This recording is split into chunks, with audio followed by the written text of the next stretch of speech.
History lights کے دیکھنے اور سننے والے ناظرین کو السلام علیکم۔ بنی اسرائیل کا نظام یوں چلتا تھا کہ ہمیشہ ان لوگوں میں ایک بادشاہ ہوتا تھا جو ملکی نظام چلاتا تھا، اور ایک نبی ہوتا تھا جو نظام شریعت اور دینی امور کی ہدایت اور رہنمائی کیا کرتا تھا۔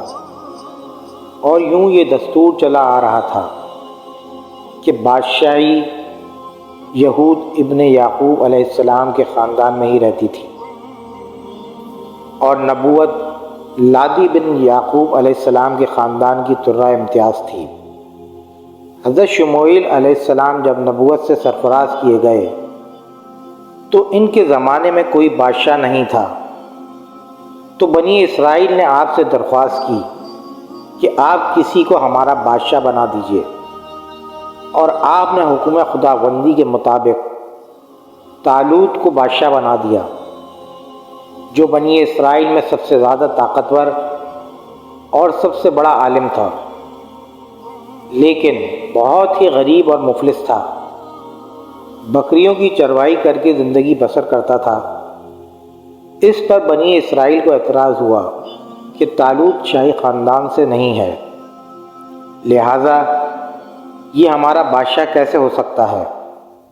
اس سے زیادہ تو بادشاہت کے حقدار ہم لوگ ہیں، کیونکہ ہم لوگ شاہی خاندان سے ہیں۔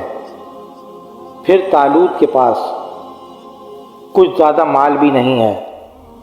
ایک غریب اور مفلس انسان بھلا تخت شاہی کے لائق کیسے اور کیوں کر ہو سکتا ہے؟ بنی اسرائیل کے ان اعتراض کا جواب دیتے ہوئے حضرت شموئیل علیہ السلام نے یہ تقریر فرمائی، جس کا ترجمہ ہے: اسے اللہ نے تم پر چن لیا ہے اور اسے علم اور جسم کی کشادگی زیادہ دی ہے، اور اللہ پاک اپنا ملک جسے چاہے دے دے، اور اللہ وسعت والا علم والا ہے۔ اور ان سے ان کے نبی نے فرمایا کہ بادشاہی کی نشانی یہ ہے کہ تمہارے پاس تابوت سکینہ، جس میں تمہارے رب کی طرف سے دلوں کا چین ہے۔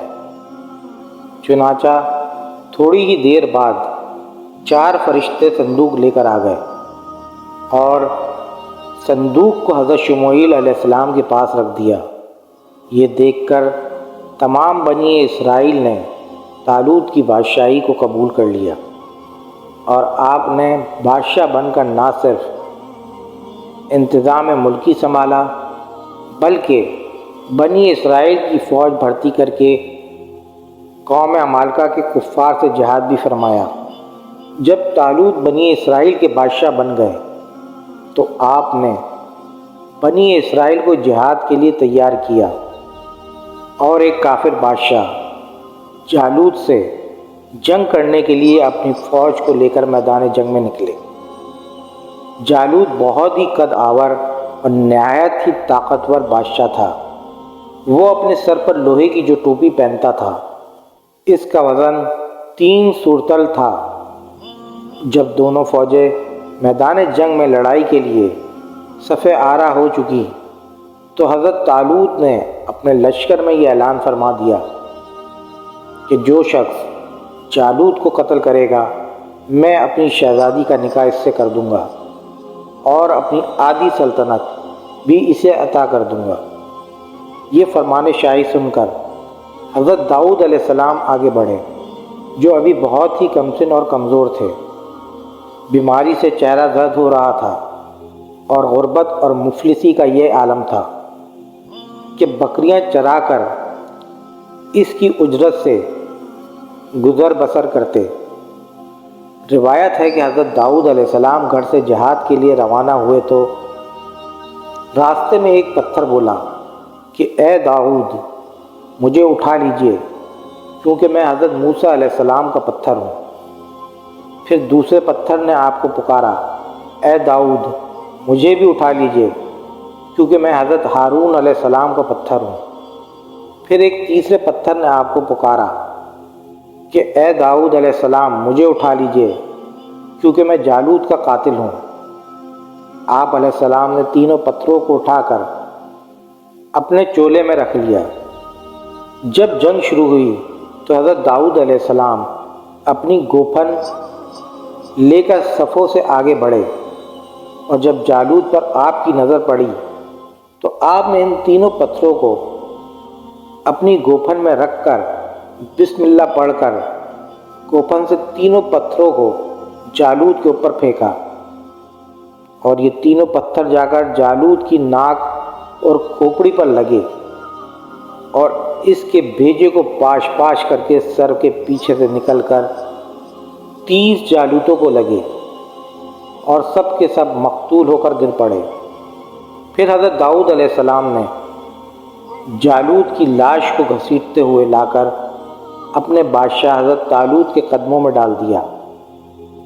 اس پر حضرت طالوت اور بنی اسرائیل بے حد خوش ہوئے۔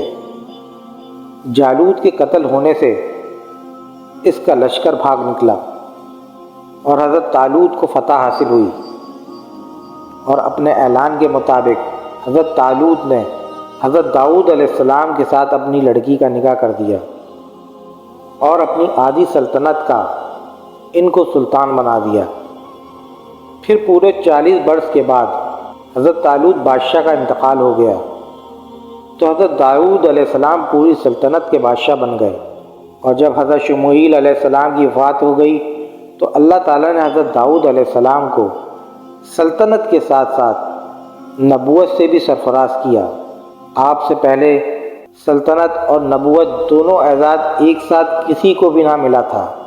آپ پہلے شخص تھے ان دونوں عہدوں پر فائز ہو کر 70 برس تک سلطنت اور نبوت دونوں منصب کے فرائض پورے کرتے رہے، اور آپ کے بعد آپ کے فرزند حضرت سلیمان علیہ السلام کو بھی اللہ تعالیٰ نے سلطنت اور نبوت دونوں مرتبوں سے سرفراز فرمایا۔